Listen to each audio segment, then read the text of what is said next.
l'histoire de l'Afrique est, je crois, l'histoire la plus falsifiée, la plus dénigrée du monde.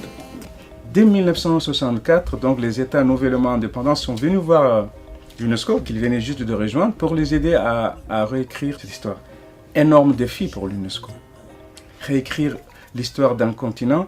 Mais l'UNESCO a pris cette demande vraiment au sérieux, puisque l'UNESCO a pu mobiliser ce que l'Afrique comptait d'intellectuels et d'historiens, d'anthropologues, de sociologues à l'époque.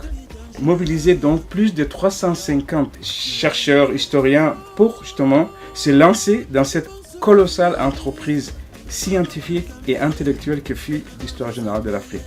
Avec l'histoire générale de l'Afrique, on a inventé d'autres manières d'écrire les histoires.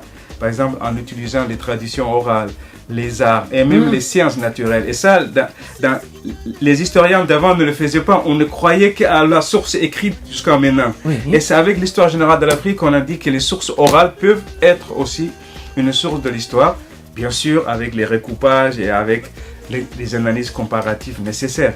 L'histoire qu'on veut rencontrer ici, ce n'est pas l'histoire des princes, des rois et des princesses. C'est l'histoire du peuple, c'est l'histoire du développement scientifique, c'est l'histoire de l'art, de la culture.